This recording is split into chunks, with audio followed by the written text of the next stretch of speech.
Hey YouTube, today I want to show you two fixed blades that are in the more affordable category. They're both $100. This one is a Mike Snody Boss 2.0 with a spear point blade, and we can see that it is hollow ground with the Snody logo there. It's also chisel ground, and it looks like it is zero ground, so it doesn't have a secondary bevel. The second one is a Jarosz, and this is a Trotter model. He just released this on his sale Sunday earlier in October. This one is also chisel ground. It has a flat grind, and then it also has a secondary bevel. So we can also see that it has a swedge. So the grinds are a little bit different on these two. And so are the lengths. The Snody Boss is right at a 3 1/4 inch blade. That's the from the cutting surface to the tip. And then again from the cutting surface to the tip of the Jarosz is right about 3 3/4.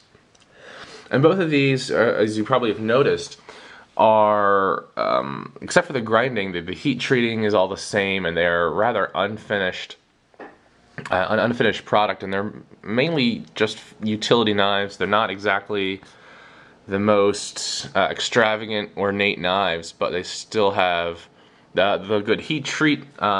This one, the Jarosz, is in 154 cm. He also made available 3V and CPM D2 knives.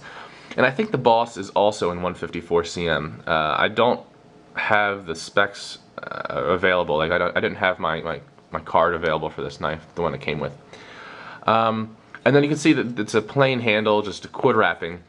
But the cord wrapping on both of these is very nicely done. So in addition to having just normal paracord, both of these handles have been impregnated with resin. Now I know in Jesse's knife, you can actually you can see a little bit of the resin glistening underneath the paracord. Maybe it's not as easy to see as I thought. In any event, he used resin, he used resin for the same kind of resin used for making carbon fiber. So this is a very strong material now, and it's very wear resistant as well as water resistant if you use this camping, fishing, or in food preparation. And similarly, this is also impregnated with a resin. I don't know if it's the same exact resin, but it also has that tough feel. And both of these are very comfortable. So if you watch my channel, you know I really like these parallel lines here. And the finger choil is probably about a half a finger guard, so it guards half of your finger. It's very comfortable, and it's I can get a 4-finger grip on this pretty nicely. If it was maybe another ½ inch, it'd probably be just wonderful. But it's a very streamlined package, and it's a very attractive knife, especially with the high polish grinds. I'm not precisely sure what this hole's for. It reminds me of how Spyderco does their holes in their fixed blades, just because they like all of their knives to have holes. And then this is a less parallel lines, but it also matches your hand very nicely with the curves here and the curve here. And then this butt is very reminiscent of the 75-100 lineage. Again, there is a finger choil right here, a guard, which guards about half of your thumb, and then just the flat metal up top for, sorry, this guards your index finger, but there's a flat portion here for your thumb, whereas the Snody has a small amount of jimping. It's not really the most useful thing in the world, but I don't find myself really needing it anyway. Most of what I do with this my Snody is cut boxes and open packages, whatever. This one, this Jarosz Globetrotter is not mine, so it's going to go over to my friend Jeff. And I know a lot of people who have said that they're going to use this as a kitchen knife, and I think that would actually be very useful in that role. I mean, you do get some finger protection as far as raising your fingers away from the cutting board or the cutting surface, and the edge is extremely sharp. I haven't cut anything, but just feeling it tells me that. And then the shape is very useful too. It doesn't have a very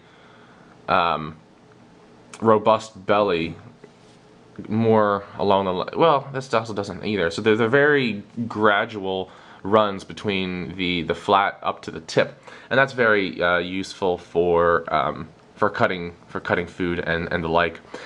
And I think that would be, like I said, a great role for this knife. And maybe not so the Snody, because of the hollow grind might get caught in food. I haven't actually tried that. I have other knives that I cut food with, so I just haven't really done much of that. We can see there's a lanyard hole with the Snody Boss 2.0. It actually did come with a lanyard that matches the paracord, and I took that off. I'm not much of a lanyard guy. But the Jarosz does not have that option. So if you really do like your lanyards, well, you might be out of luck, or you might attempt drilling your own hole. There's certainly the space for one if you so desire. The Snody does not come with a sheath, and there's no option to get a sheath. When you purchased this Jarosz Globetrotter, you had the option of getting a sheath, and Jeff did get a sheath. So it's just a normal Kydex sheath, which fits very well. It's strange doing this like this. That's better. Good retention. It's just a normal Kydex sheath. So there's paracord obviously wrapped around the sheath, and I presume you can undo this and use it to affix it to belts or whatever that you would like to affix it to. I guess Jesse wanted to include it because the paracords match. That's just my guess. So there's these two fixed blades, both $100, and they're both they both cut, or they both cut extremely well. Like I said, I haven't cut with this Jarosz, but I've cut with dozens of other Jarosz knives, and they all cut very well. And the Snody is phenomenal, and I'm not very surprised with that either. And I think they're both exceptional performers for the category. Like I said, $100 fixed blade, and if you have the opportunity, I'd buy both of them if you had the opportunity. But as far as which one to get first, that's kind of personal preference, and which ones you can find. These were fairly limited run of the Jarosz Globetrotters, whereas I think Mike has put out lots and lots of these Boss knives.